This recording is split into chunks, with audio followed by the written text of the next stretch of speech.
नमस्कार, आप देख रहे हैं आज तक। आपके साथ मैं हूं सईद अंसारी। 3 बजे इस बुलेटिन की शुरुआत हम दिल्ली में एमसीडी के मेयर और डिप्टी मेयर के चुनाव की खबर से कर रहे हैं, जहां पर जबरदस्त मारपीट हुई है। आम आदमी पार्टी के पार्षद टेबल पर चढ़ गए। इस दौरान बीजेपी के पार्षदों से उनकी झड़प हुई, हाथापाई हुई, कुर्सियां चली हैं। पूरा सदन युद्ध का मैदान बन गया। हंगामे के कारण आज मेयर का चुनाव नहीं हो पाया। सदन कल तक के लिए स्थगित करनी पड़ी। हंगामे को लेकर बीजेपी और आम आदमी पार्टी एक दूसरे पर आरोप प्रत्यारोप कर रहे हैं, लेकिन ये पार्षद हैं, ये दिल्ली की जनता के चुने हुए प्रतिनिधि हैं, जिनका आचरण यहां पर ये सोचने को मजबूर करता है कि जो आपस में इस तरह से लड़ रहे हैं वो देश की जनता, दिल्ली की जनता, देश की जनता, किसी राज्य की जनता, आम आदमी यानी कि आप और हम, हमारे लिए क्या करेंगे। ये इनका आचरण किसी भी तरह से जस्टिफाई नहीं किया जा सकता। ये इनका व्यवहार अशोभनीय है। मारपीट कर रहे हैं, कपड़े तक फाड़ दिए, लोगों को, पार्षदों को चोट आई है। सदन की गरिमा का इन्होंने ध्यान नहीं रखा है, अपने से छोटे बड़ों का इन्होंने ध्यान नहीं रखा है। ये सभी पार्षद भिड़ गए। बीजेपी, आम आदमी पार्टी एक दूसरे पर आरोप लगा रही है, लेकिन कोई किसी से कम नहीं, ना आम आदमी पार्टी के पार्षद, ना बीजेपी के पार्षद। इस तरीके से कागज जो है वो फेंके गए हैं, टेबलों को जो है वो तोड़ा गया है। ये सदन की एक तस्वीरें देखिए, एक एक्सक्लूसिव तस्वीरें कि किस तरीके से सदन की कार्यवाही के दौरान जो है वो जमकर हंगामा जो है वो देखने को मिला है बीजेपी और आम आदमी पार्टी के पार्षदों के बीच में। ये तस्वीरें आप देख सकते हैं कि जब सदन की कार्यवाही शुरू हुई, पीठासीन अधिकारी आम आदमी पार्टी के जो पार्षद है वो यहाँ पर आए। उन्होंने विरोध करा कि जो नॉमिनेटेड पार्षद है उनकी यहाँ पर जो है वो शपथ जो है वो ना हो, लेकिन बावजूद उसके यहाँ पर जो पार्षदों ने हंगामा किया और जमकर यहाँ पर एक दूसरे के ऊपर जो है वो मारपिटाई जो है वो की गई है। आप देखिए किस तरीके से यहाँ पर पीठासीन जो अधिकारी है जो है पहुंचे। इसी ये जो टेबल है, अगर आप देखेंगे कि इस टेबल पर तमाम जो पार्षद है वो खड़े हुए थे। अब टेबल की हालत आप देख सकते हैं कि किस तरीके से टेबल पूरी तरह से टूटी हुई है। तमाम यहाँ पर कागज देखिए, जो कागज से यहाँ पर उनको यहाँ पर फाड़ा गया है। ये देखिए इस तरीके से यहाँ पर कागज जो है वो लेकर के आए थे। इस तरीके के स्लोगन जो है वो लगातार यहाँ पर जो है वो ये तस्वीरें बेहद जो है वो शर्मनाक है। किस तरीके से यहाँ पर महिला पार्षदों के साथ मारपिटाई जो है वो की गई, कई सारे पार्षद के कपड़े फाड़े गए। बेहद शर्मनाक करने वाली तस्वीरें जो है वो दिल्ली नगर निगम की सदन की बैठक में जो है वो देखने को मिली है। कैमरा पर्सन आलोक दास के साथ सुशांत मेहरा, दिल्ली, आज तक। पिछले 2 महीनों में 2 ऐसी घटनाएं हमारे सामने आई हैं जिसमें इंटरनेशनल फ्लाइट्स में यात्रियों ने आपत्तिजनक हरकतें की हैं। लगातार आ रही ऐसी शिकायतों के बाद एयर इंडिया के सीईओ कैम्पबेल विल्सन ने अपने कर्मचारियों को निर्देश दिया कि कोई भी यात्री विमान में किसी से दुर्व्यवहार करता है तो इसकी रिपोर्ट जरूर करनी होगी। पिछले साल 26 नवंबर को न्यूयॉर्क से दिल्ली आ रही एयर इंडिया की फ्लाइट में एक ऐसी हरकत हुई। पुलिस ने केस दर्ज कर आरोपी की तलाश शुरू की, लेकिन आरोपी फरार है।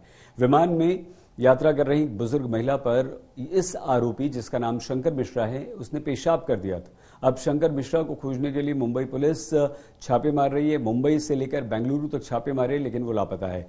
दिल्ली पुलिस के अनुसार शंकर मिश्रा गिरफ्तारी से बचने के लिए भाग रहा है, लगातार अपनी लोकेशन बदल रहा है।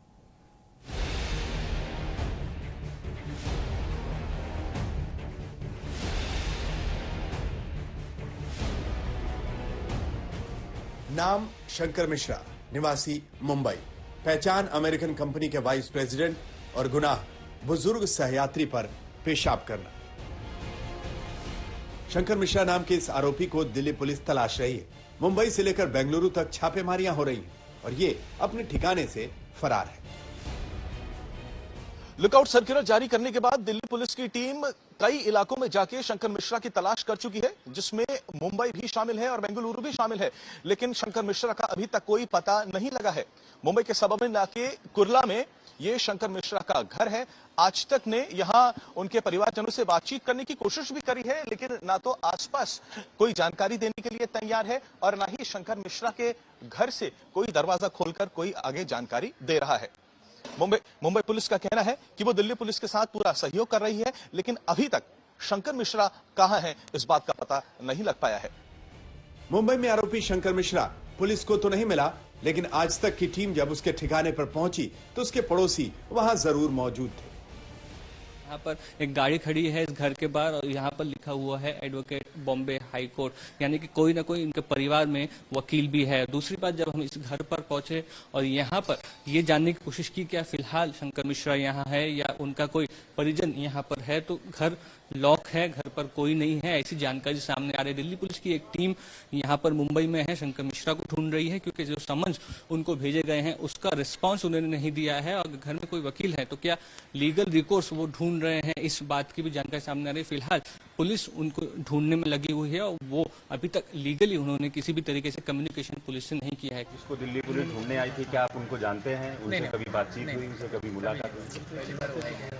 और कितने बजे आई होगी दिल्ली पुलिस यहाँ पे? करीब अभी 1 बजे मॉर्निंग में आए थे, फोटो एक्चुअली निकाल रहे थे उन्होंने, तो मैं पूछा क्या बात है सर, उन्होंने बताया कि ऐसी प्रॉब्लम है, इनको हम लोग ढूंढ रहे हैं। दिल्ली पुलिस इस आरोपी की तलाश इसलिए कर रही है क्योंकि इस पर न्यूयॉर्क से दिल्ली आते वक्त बीच विमान में एक बुजुर्ग महिला यात्री पर पेशाब करने का आरोप है। पीड़ित बुजुर्ग के मुताबिक यह घटना 26 नवंबर 2022 की है, जब न्यूयॉर्क से दिल्ली के लिए फ्लाइट AI 102 में महिला बिजनेस क्लास में सफर कर रही थी। लंच के बाद लाइट्स बंद थी, तभी आरोपी शंकर मिश्रा बुजुर्ग महिला की सीट के पास आकर उसके ऊपर ही पेशाब करने लगा। दूसरे यात्रियों ने उसे ऐसा करने से रोका, लेकिन आरोपी नहीं माना। आरोप है कि पीड़ित बुजुर्ग महिला ने इसके बाद उसकी शिकायत केबिन क्रू से की, तो केबिन क्रू ने उन्हें एक पायजामा और चप्पलें देते हुए वापस उसी बदबूदार सीट पर बैठने के लिए कहा। एयर इंडिया की एक और फ्लाइट में महिला यात्री के ऊपर पेशाब करने का मामला सामने आया। घटना पहले वाली घटना के 10 दिन बाद 6 दिसंबर को हुई। ये फ्लाइट पेरिस से दिल्ली आ रही थी। एयरलाइन का आरोप है या कहना है कि आरोपी ने लिखित माफी मांग ली थी, इसलिए उस पर हमने कोई कार्रवाई नहीं की।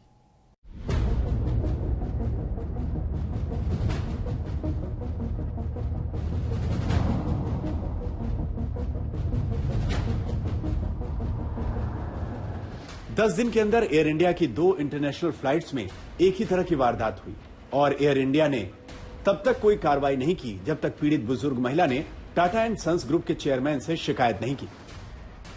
हालांकि 26 नवंबर की घटना के बाद एयरलाइंस के कर्मचारियों ने थोड़ी सतर्कता बरती थी और जब 6 दिसंबर 2022 को पेरिस से आ रहे विमान में एक यात्री ने शंकर मिश्रा जैसी हरकत की तो सूचना ATC को दे दी गई थी। तब दिल्ली में इंटरनेशनल एयरपोर्ट की सिक्योरिटी को ATC ने खबर दी कि एक पुरुष यात्री नशे की हालत में है, वो चालक दल के निर्देशों का पालन नहीं कर रहा और उसने विमान में सवार एक महिला यात्री के कंबल पर पेशाब कर दिया। विमान जैसे ही सुबह 9:40 पर एयरपोर्ट पर उतरा, वैसे ही CISF ने उसे हिरासत में ले लिया, लेकिन पीड़िता ने पुलिस में शिकायत दर्ज कराने से इनकार कर दिया, तो उस आरोपी से लिखित माफीनामा लेकर उसे जाने दिया गया। फिर एयर इंडिया ने अपने बयान में कहा, 6 दिसंबर 2022 को पेरिस दिल्ली उड़ान संख्या 412 में एक यात्री ने खाली सीट और सहयात्री के कंबल पर पेशाब कर दिया। उस समय सहयात्री शौचालय में थी। चालक दल ने अपराधी की पहचान करके उसे अलग कर दिया था और अधिकारियों को घटना की जानकारी दे दी थी।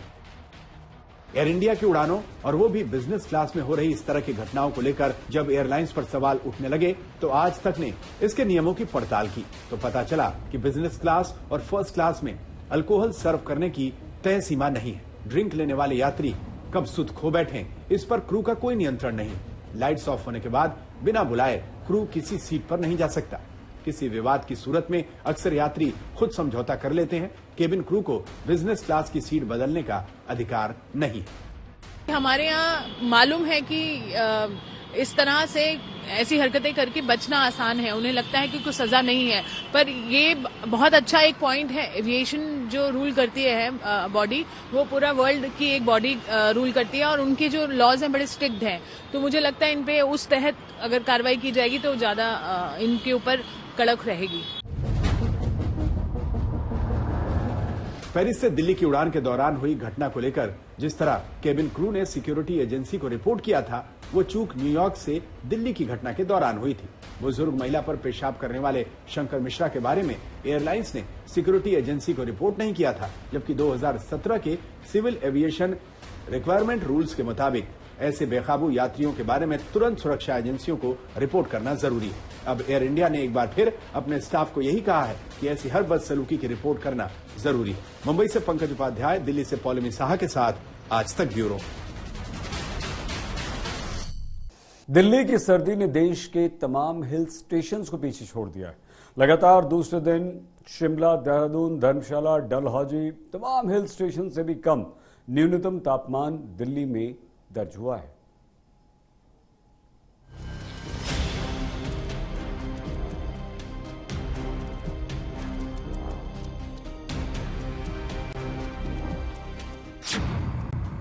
दिल्ली पर सर्दी का 2 डिग्री टॉर्चर। 2 डिग्री से नीचे लुढ़का दिल्ली का पारा। दिल्ली बन गई सर्दी की राजधानी। शिमला वाली सर्दी कांप गई दिल्ली। दिल्ली ठंड से कांप रही है। हड्डियों को गला देने वाली सर्दी दिल्ली वालों का कड़ा इम्तिहान ले रही है। आज तो हद ही हो गई। पारा 2 डिग्री से नीचे लुढ़क गया। दिल्ली के आयानगर में न्यूनतम तापमान 1.8 डिग्री सेल्सियस दर्ज किया गया। हालांकि मौसम को लेकर मानक माने जाने वाले सफदरजंग केंद्र में न्यूनतम तापमान 4 डिग्री रहा। यही वजह है कि इस बार की जनवरी पिछले 2 सालों की सबसे सर्द जनवरी बन गई है। दिल्ली समेत पूरे उत्तर भारत में इस समय ठंड कोहराम मचा रही है। राजधानी दिल्ली में आज सुबह पारा 4 डिग्री दर्ज किया गया सफदरजंग में, जबकि आया नगर में 2 डिग्री से भी कम, जी हाँ 1.8 डिग्री पारा दर्ज किया गया है। लुढ़कते पारे ने दिल्ली वालों को कल से ही परेशान करना शुरू कर दिया था। गुरुवार को दिल्ली के आया नगर में न्यूनतम तापमान 2.2 डिग्री सेल्सियस, लोधी रोड और रिज इलाके में 2.8 डिग्री और सफदरजंग में 3 डिग्री सेल्सियस दर्ज किया गया।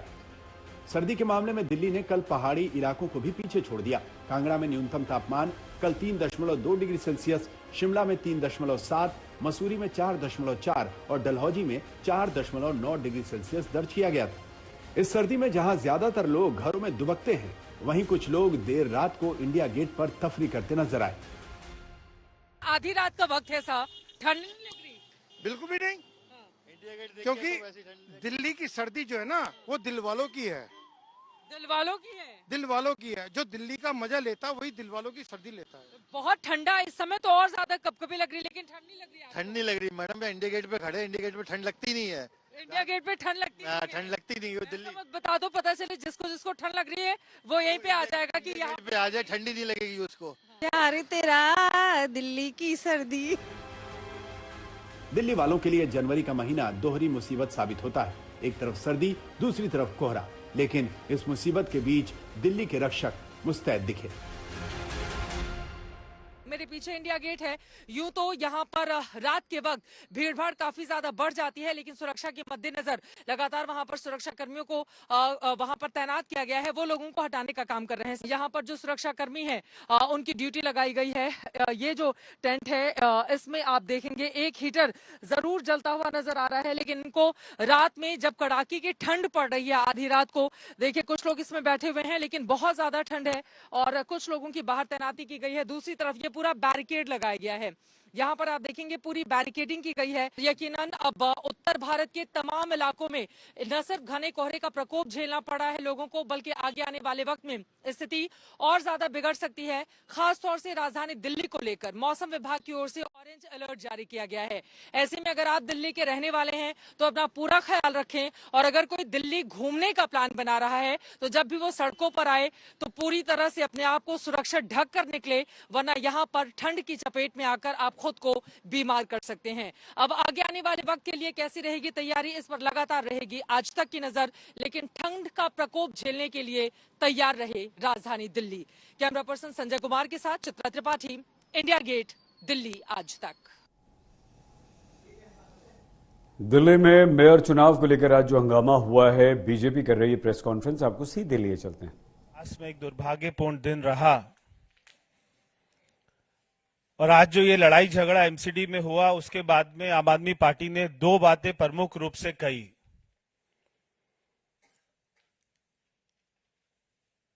एक, उन्होंने पहला आरोप लगाया कि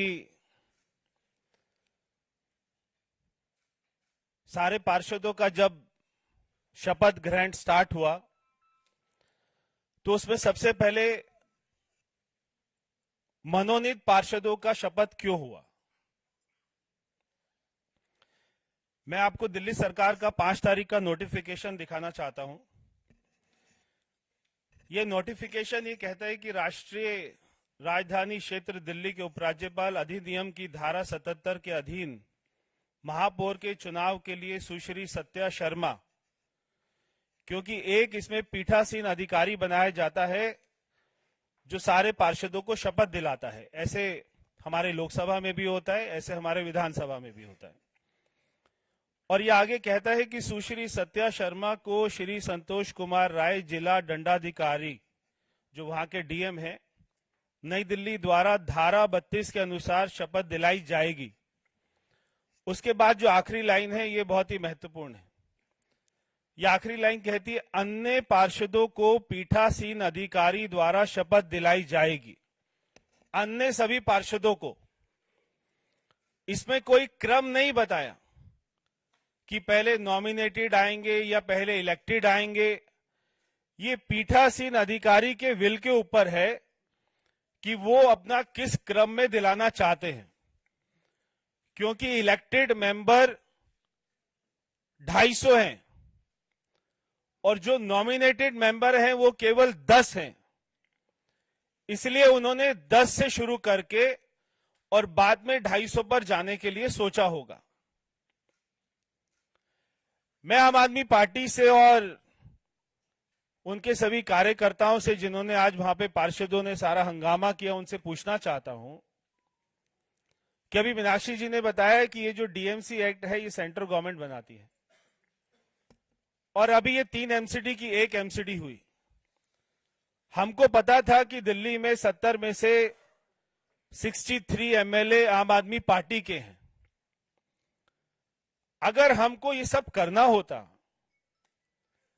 तो जो 14 एमएलए इसमें नॉमिनेटेड होते हैं वोट डालने के लिए, उसमें बीजेपी को केवल 1 ही एमएलए मिला है। 13 एमएलए आम आदमी पार्टी के हैं। प्रवेश वर्मा सांसद बीजेपी के आरोप लगा रहे हैं आम आदमी पार्टी पर, अरविंद केजरीवाल पर, कि मेयर चुनाव से वो लोग डर रहे हैं और इस वजह से मारपीट की।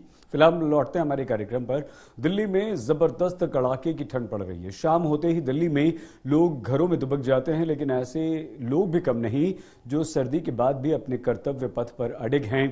दिल्ली पुलिस के जवान ठंड के 2 डिग्री के टॉर्चर के बाद भी अपनी ड्यूटी पर डटे हुए हैं। दिल्ली ने सर्दी में शिमला और तमाम हिल स्टेशनों को पीछे छोड़ दिया है, लेकिन दिल्ली पुलिस के जवान सर्द रातों में भी मुस्तैदी से काम में जुटे हुए हैं।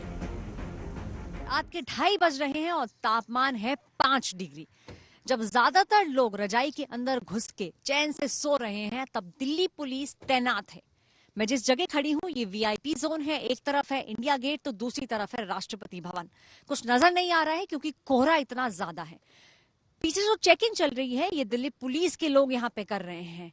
ठंड बहुत ज्यादा है, लेकिन इसके बावजूद वो अपना काम पूरी शिद्दत से किए जा रहे हैं। इन सर्द रातों में दिल्ली पुलिस के जवानों के लिए गर्मा गर्म चाय और अलाव एक बड़ा सहारा होता है। अंदर की तरफ जो एक और बूथ आपको मेरे पीछे नजर आ रहा है, उसमें एक हीटर है और उसी हीटर से पुलिसकर्मी जो है बारी बारी पर जाके अपने हाथ सेकते हैं, थोड़ी सी गर्मी लेते हैं और फिर दोबारा अंदर आ जाते हैं। जो यहाँ के एसएचओ हैं वो हर 1-1.5 घंटे के अंदर एक वैन में चाय भर के, ये जितने भी लोग यहाँ काम कर रहे हैं दिल्ली पुलिस के जो कर्मी हैं उनके लिए चाय भेजते हैं। और ये सब प्रबंध इसीलिए किया जाता है ताकि जहां पर भी बैरिकेड है, जहां पर भी पुलिसकर्मी इतनी ठंड में काम कर रहे हैं, उनको थोड़ी सी सहूलियत दी जा सके। 8 घंटे शिफ्ट होती है हमारी, 10 से सुबह 6 बजे तक है। और आप लोगों का मेन काम क्या होता है? मेन काम यही होता है कोई बाहर से बंदा अंदर ना घुसे, ऐरा कोई नहीं अंदर आ जाए, कोई प्रॉब्लम ना हो अंदर देखभाल के लिए, ये काम होता है। आज तक संवाददाता ऐश्वर्या पालीवाल जब दिल्ली के दिल में सर्दी का पोस्टमार्टम कर रही थी, उसी वक्त आज तक के एक और संवाददाता सुशांत मेहरा अलग अलग इलाकों में देखने की ये कोशिश कर रहे थे कि दिल्ली के जाबाज इस कोल्ड अटैक का आखिर मुकाबला कैसे करते हैं। हम इस वक्त मौजूद हैं कनॉट प्लेस इलाके में, जो कि दिल्ली का दिल कहा जा सकता है। आप देख सकते हैं कि मुस्तैदी के साथ दिल्ली पुलिस के जो जवान देर रात तक इसी तरीके से बैरिकेड लगा करके मुस्तैदी से काम करते हैं। कड़ाके की ठंड में आप काम कर रहे हैं, ठंड लगती नहीं है इसमें? भैया हम जवान है, ठंड हमें लगती नहीं है। नंबर 1 तो काम वर्किंग करते रहते, चेक करते रहते, इसलिए हमें सर्दी कम लगती है। बाकी हमारी ड्यूटी है, फर्ज है करना है। 26 जनवरी को लेकर ऐसे भी हमें अलर्ट में ज़्यादा है।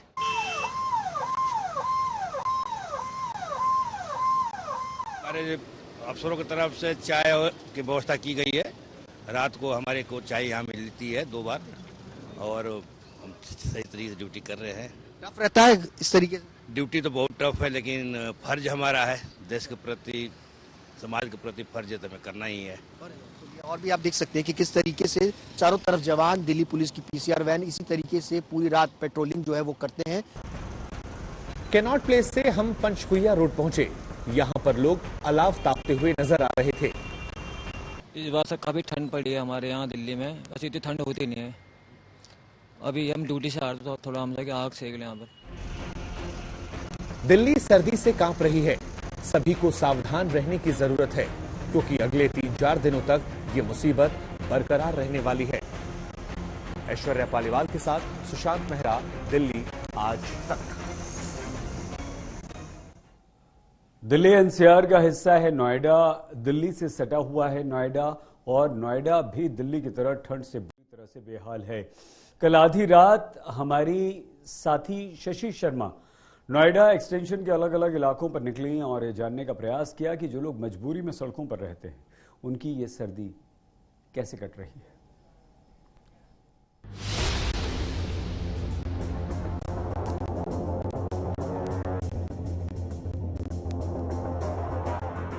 जब सर्दी कड़ाके की हो तो राहत की चंद चीजें जरूर याद आती हैं। जलता हुआ अलाव, गर्मा गर्म चाय और पराठे। तो बहुत ज्यादा सर्दी बढ़ चुकी है। आप अंदाजा लगा सकते हैं कि 3 डिग्री 4 डिग्री टेम्परेचर होने का मतलब क्या है। मतलब फ्रीजिंग कोल्ड है बाहर, और उससे बचने के लिए एक जो बड़ा सहारा लोगों के लिए रहता है वो है अलाव। इसी तरह से आग जलाकर अलग अलग जगहों पर हमने कई सारे लोगों को देखा है। ये एकमात्र सहारा हम कह सकते हैं ठंड से बचने के लिए लोग इसका इस्तेमाल करते हैं। आप लोग सोसाइटी के अंदर क्यों नहीं? मैं देख रही हूँ कि पेड़ के नीचे इतनी ठंड में सब लोग बाहर हैं। एक्चुअली हम जो सिक्योरिटी जॉब में हैं, इसलिए हम लोग अलाव का सहारा ले रहे हैं, क्योंकि ठंड ज्यादा है। अंदर बैठेंगे तो हीटर चलाने पड़ेंगे, क्योंकि वहाँ पर हीटर की व्यवस्था भी नहीं है हमारे पास। तो इसलिए हम अलाव के सहारे ही यहाँ पर सिक्योरिटी कर रहे हैं अपने लोगों। तो आप लोग रोज इसी तरह से अलाव जलाते हैं, क्योंकि हाँ जी, सर्दियाँ तो लंबा रहने वाली है अभी। ऐसे ही कर रहे हैं जी, काफी टाइम से कर रहे हैं, जब तक रहेगा जब तक करते हैं। तो मतलब थोड़ी राहत इससे मिलती है। राहत मिलती है जी, राहत मिलती है कि कम से कम बीमार ना पड़े, आप बचे रहें और थोड़ी सी राहत मिले। क्योंकि मैं भी देख रही हूँ आपके पास आने के बाद थोड़ा सा जी, इससे राहत मिलती है, बहुत राहत मिल जाती है। और बल्कि सुबह तक हम लोग इसी से के सहारे रहते हैं। इसमें लकड़ियाँ लगाते हैं, लकड़ियों का भी हमें इंतजाम करना ही पड़ता है खुद को खुद। हाँ जी। तो कम से कम ठंड में एक इस अलाव का सहारा है जो थोड़ी सी राहत देता है। इतनी चिलचिलाती नहीं कहना चाहिए, इतनी कपकपाती हुई ठंड में, वाकई में कपकपाने वाली ठंड है, क्योंकि बाहर जैसे आप निकलेंगे आपको लगेगा कि सब कुछ जमने लगा है। ये नोएडा एक्सटेंशन का इलाका है। दिल्ली एनसीआर में काम करने वालों की बड़ी आबादी यहाँ रहती है। रात भर लोगों का आना जाना लगा रहता है, लिहाजा कड़ाके की सर्दी में भी ये पराठे वाला अपने काम पर है। तो सर्दी इतनी ज्यादा है कि ढेर सारे कपड़े पहनने के बाद भी यहाँ पर हम लोगों को देख रहे हैं। देखिए मफलर, टोपा पूरी तरह से पैक हैं, बावजूद इसके ठंड है। और अलाव का एकमात्र सहारा जो हम आपको कई जगह से दिखा भी चुके हैं कि कैसे लोग रात में अलाव जलाकर सर्दी से बचने की कोशिश करते हैं। रात भर जलता है ये अलाव? हाँ जी मैम, पूरी रात भर जलता है इसमें, और लकड़ी वगैरह लाते हैं तो इसको जलाते हैं। तो भाई ठंड से बचने के लिए कुछ ना कुछ तो करना पड़ेगा मैम। हाँ, और ये कम से कम ठंड से राहत मिल जाती है। हाँ जी बिल्कुल मैम जी, बिल्कुल। और हर रोज आप लोग यही कर रहे हैं? हाँ जी मैम, कंटिन्यू यही करना पड़ता है, क्योंकि ठंड दिन से दिन बढ़ती जा रही है, तो फिर सेफ्टी के लिए करना तो पड़ेगा। आधी रात को कड़ाके की सर्दी में हम नोएडा एक्सटेंशन के अलग अलग इलाकों में ये देखने की कोशिश करते रहे कि सर्दी में जिन्हें मजबूरन बाहर निकलना पड़ता है वो इसका मुकाबला कैसे करते हैं।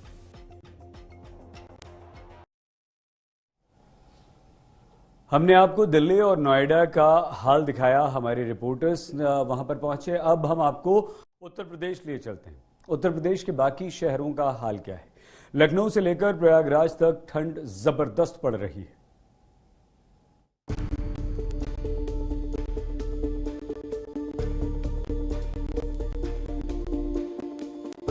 यूपी की राजधानी लखनऊ ठंड की गिरफ्त में है। सर्दी की शिद्दत को दिखा रही है ये तस्वीर। कहीं शीतलहर में हाथ न कट जाए, ये साइकिल वाला एक हाथ पॉकेट में डाले हुए जा रहा है। लखनऊ की ये दूसरी तस्वीर देखिए। सुबह के 9 बजे का वक्त है, लेकिन धुंध ऐसी कि स्कूटी वाले ने हेडलाइट जला रखी है। सर्दी और धुंध की दोहरी मार ने जनजीवन को मुश्किल में डाल दिया है। उत्तर प्रदेश समेत समूचा उत्तर भारत ठंड से ठिठुर रहा है। सुबह हो या रात, लोग मजबूरी में ही बाहर निकल रहे हैं, क्योंकि तापमान में लगातार गिरावट देखी जा रही है। सुबह जो सड़कों पर लोग निकलने के लिए मजबूर हैं, वो गाड़ियों के हेडलाइट जलाकर चल रहे हैं, क्योंकि विजिबिलिटी बहुत कम हो गई है। धुंध की चादर ने विजिबिलिटी को कम कर दिया है।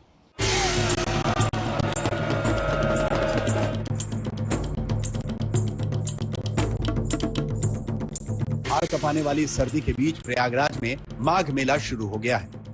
आस्था के आगे मौसम की अति छोटी पड़ गई है। क्या साधु, क्या आम भक्त सुबह सुबह संगम में डुबकी लगाने पहुंचे।